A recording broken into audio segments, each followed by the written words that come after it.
नमस्कार दोस्तों। आज मैं आप लोगों के लिए केमिस्ट्री का एक छोटा सा कण पदार्थ लेकर आया हूं। इस पर क्या क्वेश्चन बनता है, शायद आपको भी आश्चर्य होगा। क्वेश्चन जब आता है तो आपको भी घबराहट होगी, कंफ्यूजन होगी। देर न करते हुए हम लोग आते हैं अपने टॉपिक पर, और एक महत्वपूर्ण टॉपिक गागर में सागर के लिए तैयार हो जाइए। तो दोस्तों, आप सब जानते हैं कि पदार्थ है क्या। क्या है पदार्थ भाई? जैसे हम लोग बोलते हैं संज्ञा। संज्ञा क्या है? बस सेम कंपेयर है संज्ञा और पदार्थ का, दोनों सेम चीज है। ये रसायन का पदार्थ है, वो व्याकरण का संज्ञा है।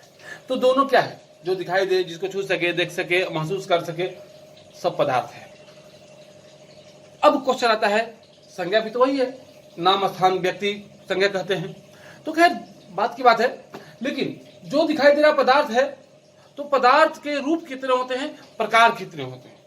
दोस्तों, आज जो मैं आपको बताने जा रहा हूं उसमें आप दोनों चीजों को संभाल कर सुनिएगा। चूंकि बहुत सारे लोग को ये नहीं मालूम है पदार्थ के कितने प्रकार हैं। या तो 5 प्रकार बताएंगे, या 3 प्रकार बताएंगे, या 2 प्रकार बताएंगे, या अलग अलग रूप में कई रूपों में देंगे। लेकिन देखते हैं इस पर क्या क्या दे पा रहे हैं। आते हैं पदार्थ को लेकर। पदार्थ का संक्षिप्त ज्ञान। दोस्तों, यहां से मैंने निकाला पदार्थ के रूप कितने होते हैं और पदार्थ के प्रकार कितने होते हैं। दोस्तों, रूप तो आप जानते हैं, और इसी रूप को आप लोग प्रकार समझ बैठे हैं। नहीं, रूप अलग होता है, प्रकार अलग होता है। ये बड़े बड़े विद्वान को भी गलती करता है। आज भी इस टॉपिक पर उनसे भी जो आईएएस ऑफिसर है वो भी इस पर मात खा जाएंगे। क्यों? गहराई से सोचते नहीं है, जो आता है बोल देते हैं। यही कहानी आम विद्यार्थी के जीवन में है। तो देखिए, पदार्थ के रूप 3 है। माने अवस्था कहिए, इसको रूप कहिए या अवस्था कहिए। तो ये अवस्था आप जानते हैं, ठोस अवस्था, द्रव्य अवस्था और गैस अवस्था। यानी जमकर मिलेगा, पिघल के मिलेगा, या हवा मुड़कर मिलेगा। तो इस तरह से पदार्थ हो गया। बोला ना कि जो देखे, छुए, महसूस करे, सब पदार्थ है। हवा भी पदार्थ है। तो इस रूप में आते हैं कि ये कितने प्रकार के होते हैं। इसका अलग अलग कहानी है। इसका ये भाषा इसमें आती है। अब कैसे आती है, कहां आती है, ये देखना है कि पदार्थ के प्रकार कितने हैं। तो दोस्तों, 2 प्रकार।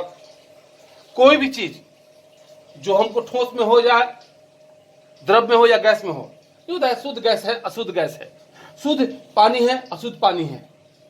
शुद्ध ठोस है, अशुद्ध ठोस है। बस कहानी पकड़ लिया आप कि यही जो है ना पदार्थ 2 प्रकार के, शुद्ध पदार्थ और अशुद्ध पदार्थ। तो अब तो आपके दिमाग पर कंफ्यूजन दूर हो गया होगा कि पदार्थ के प्रकार की तरह 2, रूप की तरह 3।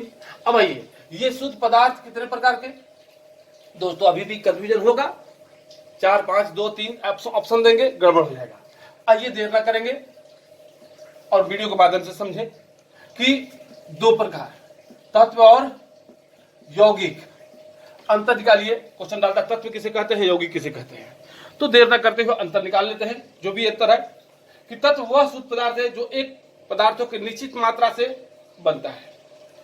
निश्चित मात्रा दोनों में होगी, लेकिन इसमें 1 होगी, इसमें 2 होगी। बस अंतर यही है कि इसमें 1 पदार्थों की निश्चित मात्रा और इसमें 2 पदार्थों की निश्चित मात्रा। वह पदार्थ जो एक निश्चित मात्रा मिलाकर बनाया जाता है, तत्व कहलाता है। वह मात्रा जो 2 निश्चित पदार्थों के मिश्रण से बनता है, यौगिक कहलाता है। तो यहां अंतर हम लोग निकालते चले जाए। अंतर के साथ आगे बढ़ेंगे कि ये तत्व कितने प्रकार के। फिर क्वेश्चन बना, तत्व 3 प्रकार के। कौन कौन? एक धात्विक, धातु। दूसरा अधात्विक, अधातु। और तीसरा उपधातु। अब धातु और अधातु में क्या अंतर है? तो धातु सुचालक होता है या कुचालक होता है।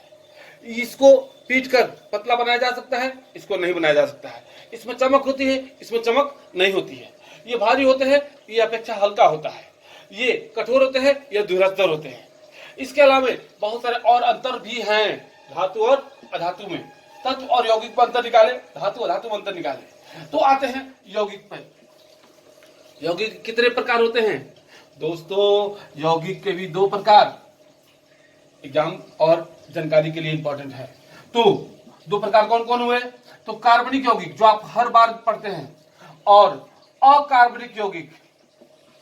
अब दोनों में अंतर निकालिए, कार्बनिक और अकार्बनिक में क्या अंतर है? कार्बनिक और अकार्बनिक में बहुत अंतर है, कार्बन और अकार्बन। तो कार्बन ज्वलनशील होता है, अकार्बन नहीं। कार्बन का आकार चतुष्फलकीय होता है, इसका अलग अलग होता है। ये जीवाश्मों का पता लगाने में होता है, ये अलग तरह के रचनाओं में, क्रियाओं में होता है। ये एक अलग तरह का निश्चित मात्रा है जो ज्वलनशीलता का उदाहरण है, ये ज्वलनशीलता का उदाहरण नहीं है। ये कभी समाप्त नहीं होता है, ये समाप्त हो जाता है।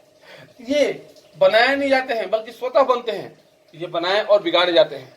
ये काम करने के बाद भी मौजूद रहता है, ये काम करने के बाद खत्म हो जाता है। तो आपने इसका भी अंतर निकाल लिया, इसका भी अंतर निकाल लिया, इसका भी अंतर निकाल लिया। अब आइए कि पानी क्या है, तो पानी में आग लगता नहीं है, इसलिए पानी क्या है? अकार्बनिक यौगिक है। तो जैसे हाइड्रोकार्बन, जितने भी ज्वलनशील पदार्थ है जिसमें आग लग गया सब कार्बन है।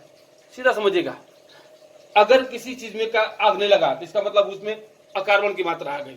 तो जल एक यौगिक है, किस प्रकार के यौगिक है? अकार्बनिक यौगिक है। उसी तरह से कार्बन 14 पत्ती का उपयोग जीवाश्मों का पता लगाने में करते हैं। लेकिन यहां से हम लोग चले यहां तक, यहां पहुंचे। बहुत सारे अंतर, बहुत सारे डीपली क्लास में दिए जाते हैं, लेकिन वीडियो के माध्यम से सीमित जानकारी दी जाएगी। बस यही जान लीजिए कि आपका 6 महीना और मेरा 6 दिन दोनों एक बराबर गिरेगा। लेकिन आइए यहां पर रटने की क्षमता मत रखिए, आइए और सीख कर जाइए, लिख कर नहीं। लिखने वाले मूर्ख होते हैं, सीखने वाले पास करके विद्वान बनेंगे। अब देखिए अशुद्ध, अशुद्ध पदार्थ क्या है? जो मिल जाए वो अशुद्ध है। तो कैसे मिलेगा भाई? समांगी मिश्रण। अशुद्ध का मतलब क्या होता है? मिश्रण। सीधा समझिए, अशुद्ध कहिए या मिश्रण कहिए। तो मिश्रण भी दो प्रकार के, यानी कौन कौन? एक समांगी मिश्रण, और दूसरा आप जानते होंगे, आगे होगा मन में, कौन? विसमांगी मिश्रण। तो अब इसमें भी अंतर निकाल लेंगे कि यह किसका उदाहरण होता है। तो आ गया भाई कहानी, ये हो गया भौतिक रूप में और ये हो गया रासायनिक अवस्था में। यानी भौतिक अवस्था और रासायनिक अवस्था दोनों में अंतर क्या है कि भौतिक अवस्था अपने मूल अवस्था में लौट जाता है, रासायनिक काम करने के बाद कभी लौटता नहीं है, या धीमी गति से काम करता है या तीव्र गति से काम करता है। इसको अलग किया जा सकता है, इसको काम करने के बाद कभी अलग नहीं किया जा सकता है। उसी तरह से समान मात्रा में मिला दिया जाए तो वो मिश्रण कैसा बनेगा? अशुद्ध मिश्रण हो जाएगा। लेकिन समांगी होगा, जैसे चावल और दाल, ये भी मिश्रण है, इसको अलग किया जा सकता है। किस अवस्था में? भौतिक अवस्था में। लेकिन अगर दूध और पानी, ये भी समांगी में आ जाएगा। लेकिन अगर दूध और दही को मिला दिया जाए तो फिर कभी अलग नहीं होगा। जिसको अलग नहीं किया जाए वो विसमांगी और रासायनिक क्रिया के भांति काम करता है, जिसको अलग कर दिया जाए अपनी मूल अवस्था में आ जाए वो भौतिक क्रिया के भांति। और ये, लेकिन दोस्तों अब आते हैं इस पर कि ठोस कितने प्रकार के होते हैं। तो दोस्तों ठोस के 4 प्रकार होते हैं: धात्विक ठोस, आणविक ठोस, क्रिस्टलीय ठोस और आयनिक ठोस। दोस्तों ये मेरा एक ठोस का प्रकार हुआ। लेकिन अब समझिएगा, इसी में एक जो है ना सहसंयोजी कहिए इसको, सहसंयोजी ठोस। तो समझिएगा ठोस 4 प्रकार के: धात्विक, आणविक, सहसंयोजिक और आयनिक। सबका अलग अलग एग्जाम्पल, सबका अलग अलग उदाहरण मिलेगा। लेकिन यही द्रव्य जो है ना मिश्रण के रूप में आ जाता है। तो फिर यही समांगी द्रव्य और विसमांगी द्रव्य, यानी शुद्ध द्रव्य और अशुद्ध द्रव्य के रूप में आ जाता है। गैसों का जो